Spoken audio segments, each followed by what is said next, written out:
The story behind my lab's discovery, from compound to market success, is one of big questions and even larger goals.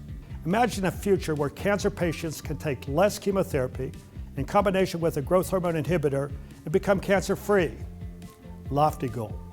As a professor in biomedical and chemical engineering, I have a passion for developing new biomaterials and drug delivery systems. My research focuses on developing new treatments for blindness, including implants and drug delivery systems for the eye. Here's what I think engineers do.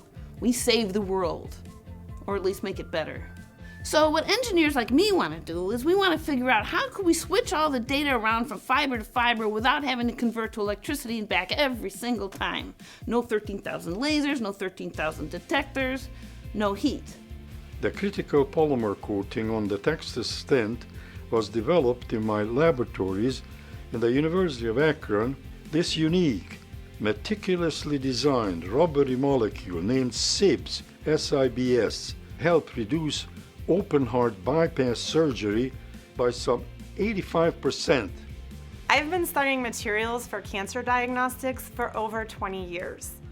I'm developing technologies to light up all the different pathways within those cancer cells. You can think of it as taking black and white TV and turning it into color TV.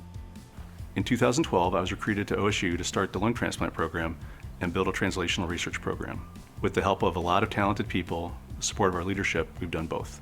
We're building targeted therapies that we can deliver to preserve and recover lung function, both for transplantation and lung health. At the time, I had recently started working with my former mentor at Case Western Reserve University. This technology can help clinicians to see brain, breast, prostate, lung, gynecological cancers, and melanoma. Especially as a professor at a state university, I'm always asking myself, what can I do to meet our mission of impacting our local community? And I imagine this fitting into a future of a sustainable agricultural ecosystem where you have a cooperative of community farmers. Dairy farmers capturing the nutrients from the wastewater and using the clean water for irrigation. I invite you to follow our continuing journey to a day when we will have an effective pharmacological solution for the devastating problem of cocaine addiction.